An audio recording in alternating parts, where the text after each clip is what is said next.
نحمده ونصلي على رسوله الكريم أما بعد. عن أنس بن مالك رضي الله تعالى عنه أن النبي صلى الله عليه وسلم رأى على عبد الرحمن بن عوف صفرة فقال ما هذا؟ قال يا رسول الله إني تزوجت امرأة على وزن نواة من ذهب. قال فبارك الله لك أول ولو بشاة. حضرات، چونکہ نکاح کے مسائل کا ذکر ہو رہا ہے، نکاح کے مسائل میں ایک اہم مسئلہ ولیمے کا ہے۔ ولیمہ دراصل یہ نکاح کا شکرانہ ہے جو مرد کے ذمے ہے۔ اس سلسلے میں حضرت انس بن مالک رضی اللہ تعالیٰ عنہ سے روایت ہے کہ نبی صلی اللہ علیہ وسلم نے دیکھا عبد الرحمن بن عوف رضی اللہ عنہ کو کہ ان کے کپڑوں پر زرد اور پیلا رنگ لگا ہوا ہے۔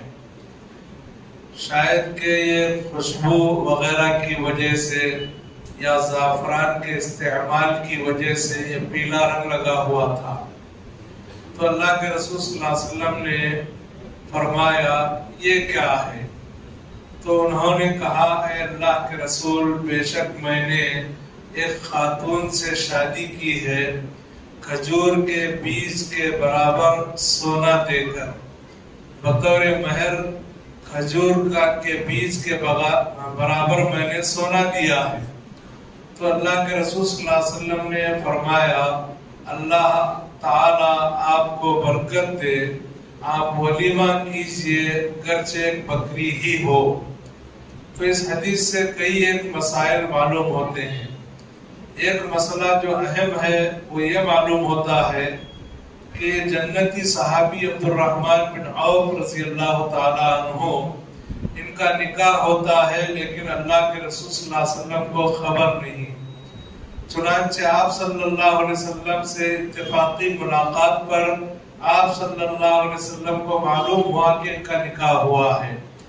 اور دوسرا جو اہم مسئلہ معلوم ہوا وہ یہ ہے کہ شادی بیاہ کے موقع پر مرد آدمی خوشبو استعمال کر سکتا ہے اور کرنا چاہیے۔ اور تیسرا مسئلہ یہ معلوم ہوا کہ مہر ادا کرنا چاہیے، آدمی حسب استطاعت اور گنجائش مہر دے سکتا ہے، جیسے کہ عبد الرحمن بن عوف رضی اللہ تعالیٰ عنہ نے سونا بطور مہر کے دیا۔ اور چوتھا مسئلہ یہ معلوم ہوا کہ جو آدمی عقد کرے اسے جو دعا دی جائے وہ سب سے جامع دعا یہ ہے، جیسے کہ آپ صلی اللہ علیہ وسلم نے حضرت عبد الرحمن بن عوف رضی اللہ عنہ کو دی بارک اللہ لک، اللہ آپ کی زندگی میں برکتیں عطا کرے۔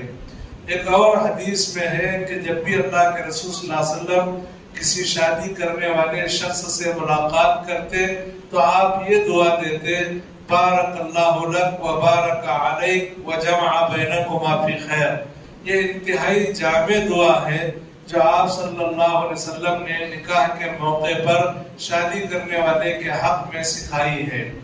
اور ایک اہم مسئلہ اس حدیث سے یہ معلوم ہوا کہ ولیمہ ضرور کرنا چاہیے، گرچہ بکری کی شکل میں ہو یا اگر جانور ذبح نہیں کیا جا رہا ہے تو کھجور، پنیر اور کشمش اس طرح کی چیزوں کے ذریعے بھی ولیمہ کیا جا سکتا ہے، جیسے کہ رسول اللہ صلی اللہ علیہ وسلم نے صفیہ رضی اللہ عنہا کا جب نکاح کیا تو آپ صلی اللہ علیہ وسلم نے لوگوں سے توشہ منگایا، دسترخوان بچھایا گیا، دسترخوان پر کھجور، پنیر، کشمش اور اس طرح اور ستو اس طرح کی چیزیں رکھی گئی اور آپ نے کہا کہ یہ صفیہ کا ولیمہ ہے۔ تو کوئی ضروری نہیں ہے ولیمے میں گوشت کا ہونا، بغیر گوشت کے بھی ولیمہ ہو سکتا ہے حالات کے نزاکت اور حالات کے لحاظ سے۔ ایک حدیث ہے اسی باب کی، آپ صلی اللہ علیہ وسلم نے فرمایا اذا دعی احدکم الی الولیمۃ فلیأتیھا، جب تم میں سے کسی آدمی کو دعوت دے دی جائے ولیمہ کی تو چاہیے کہ اس دعوت میں آدمی آ جائے، حاضر ہو جائے۔ خصوصاً ولیمے کی دعوت کی اللہ کے رسول صلی اللہ علیہ وسلم نے ترغیب دلائی ہے۔ تو دعوت ایک ہے دعوت کا قبول کرنا اور ایک ہے دعوت کو کھانا، دونوں میں فرق ہے۔ آپ کو اگر کسی نے ولیمے کی دعوت دی تو آپ کہیں بے شک مجھے قبول ہے، میں آنے کی کوشش کروں گا۔ اگر آپ پہنچ گئے تو الحمدللہ آپ نے دعوت قبول بھی کیا اور آپ نے تناول بھی کیا۔ لیکن اگر آپ صرف پہنچ کر مبارکبادی دے کر واپس آ رہے ہیں، کسی وجہ سے کھانا نہیں کھا رہے ہیں، تو بھی یہ آپ کا دعوت قبول کرنا ہوا۔ تو ولیمے کی دعوت قبول کرنا چاہیے، اس لیے کہ یہ مسنون دعوت ہے اور یہ شکرانے کی دعوت ہے۔ اور ایک حدیث ہے، رسول اللہ صلی اللہ علیہ وسلم نے فرمایا شر الطعام طعام الولیمہ یمنعها من یأتیها ویدعا الیہا من یأباها ومن لم یجب الدعوة فقد عصى اللہ ورسولہ۔ کھانوں میں برا کھانا ولیمے کا کھانا ہے کہ جس کھانے میں اس آدمی کو روکا جائے جو ولیمے میں آنا چاہتا ہے، مطلب مستحق لوگوں کو روکا جائے اور ولیمے کی دعوت نہ دی جائے۔ یہ ولیمے کی دعوت میں سب سے بری دعوت ہے۔ اور اس دعوت میں اس آدمی کو بلایا جائے جو بے نیاز ہے، جو انکار کرتا ہے کہ میں نہیں آؤں گا، تو ایسے آدمی کو دعوت دینا اور جو آنا چاہتا ہے اسے دعوت نہ دینا، یہ گویا کہ برائی ہے۔ اور جو آدمی دعوت کو قبول نہ کرے تو اس نے اللہ اور اللہ کے رسول کی نافرمانی کی۔ تو معلوم یہ ہوا کہ ولیمے کی دعوت قبول کرنا چاہیے، اور یہ اللہ کے رسول صلی اللہ علیہ وسلم نے اس کی تاکید فرمائی ہے۔ اور ویسے بھی ہم جانتے ہیں کہ ایک مسلمان کا دوسرے مسلمان پر حق ہے، اور 6 حقوق ایک حدیث میں بیان کیے گئے ہیں۔ ان حقوق میں ایک حق یہ ہے کہ جب تمہیں کوئی دعوت دے تو چاہیے کہ دعوت کو قبول کر لے۔ تو دعوت کو قبول کرنا یہ مسلمان کا حق ہے۔ لیکن یہاں یہ بات یاد رہے کہ دعوت جائز ہے یا ناجائز ہے، ولیمے کے علاوہ جائز ہے یا ناجائز دعوت ہے، اس کا لحاظ بہت ضروری ہے۔ ایسا نہیں ہے کہ ہر دعوت کھانے کی قبول کر لی جائے، جائز اور ناجائز دعوت کا فرق کرنا یہ ضروری ہے۔ اور ایک حدیث ہے، اللہ کے رسول صلی اللہ علیہ وسلم نے فرمایا اذا دعی احدکم فلیجب فإن كان صائما فلیصلی وإن كان مفطرا فلیطعم۔ جب تم میں سے کسی آدمی کو دعوت دے دی جائے تو اس کو قبول کر لینا چاہیے۔ اگر وہ روزے دار ہے، حالت روزہ میں ہے، تو دعا کرے، دعوت دینے والے کے حق میں دعا کرے۔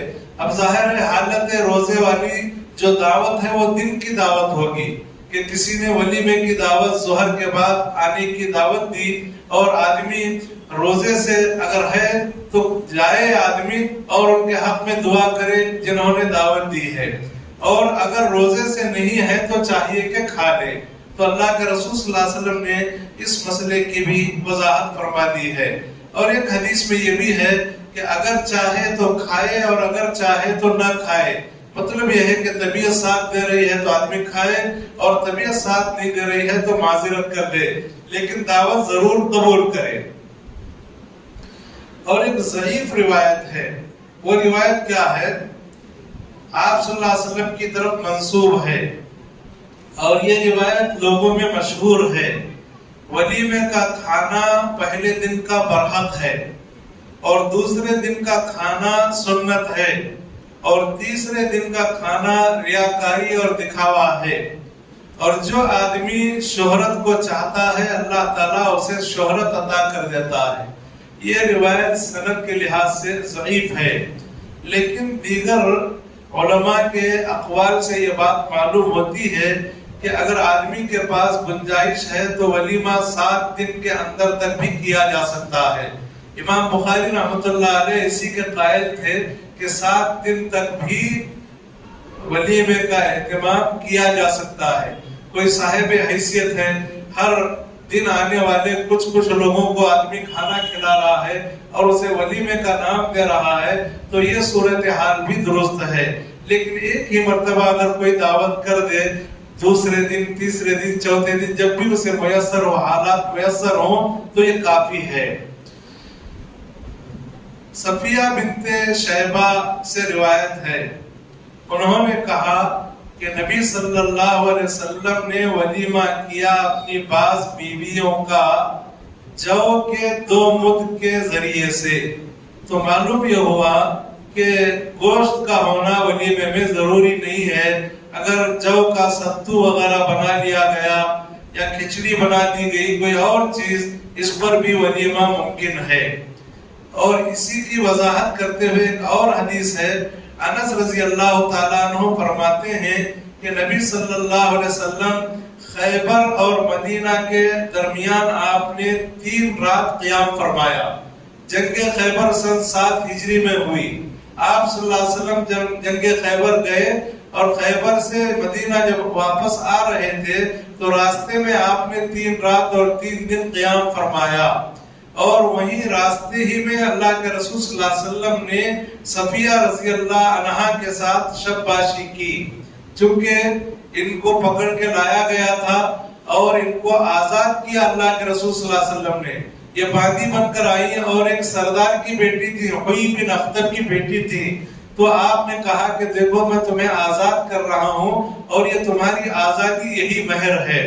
چنانچہ جب آپ صلی اللہ علیہ وسلم نے ان سے نکاح کیا، راستے میں ولیمہ کیا، تو آپ صلی اللہ علیہ وسلم کے بارے میں حضرت انس فرماتے ہیں کہ میں نے مسلمانوں کو اللہ کے رسول کے ولیمے کی دعوت دی، یعنی صحابہ کو، اور اس دعوت کے اندر کوئی روٹی نہیں تھی اور نہ کوئی گوشت تھا، اور اگر اس میں کچھ تھا تو جو کچھ چیزیں میسر تھیں وہ چیزوں کو بچھا دیا گیا، اور اس کے اوپر کھجور ڈالے گئے اور پنیر ڈالی گئی اور مکھن اور گھی ڈالا گیا۔ تو اس طرح سے ان چیزوں سے اللہ کے رسول صلی اللہ علیہ وسلم نے صفیہ رضی اللہ عنہا کا ولیمہ کیا۔ اور نبی کے صحابہ میں سے ایک اور صحابی سے روایت ہے، انہوں نے کہا کہ جب 2 دعوت دینے والوں کا اجتماع ہو جائے، یعنی 2 شخص ایک ہی وقت آپ کے پاس آئے اور دونوں دعوت دے رہے ہیں ولیمے کی، کھانے کی، تو اب کیا کیا جائے؟ آپ نے فرمایا کہ ان دونوں کی دعوت میں اس کی دعوت قبول کرو جو آپ کے دروازے سے قریب ہے۔ تو اگر پڑوس آپ کے پاس آئے تو جو پڑوس زیادہ قریب ہے اس کی دعوت کو پہلے ترجیح دو، اور اگر ان میں سے کوئی آدمی سبقت کرے تو جو آدمی پہلے آیا ہے اس کی دعوت کو قبول کرو۔ فرض کیجئے آپ کے پاس پہلے سے کسی کی دعوت آئی ہے اور اسی وقت دوسری دعوت آئی ہے، تو آپ کہہ سکتے ہیں کہ آپ سے پہلے فلاں صاحب کی دعوت آئی ہے، لہٰذا میں آپ کے پاس آنے سے معذرت کرتا ہوں۔ تو اس طرح دعا دے کر آپ معذرت کر سکتے ہیں۔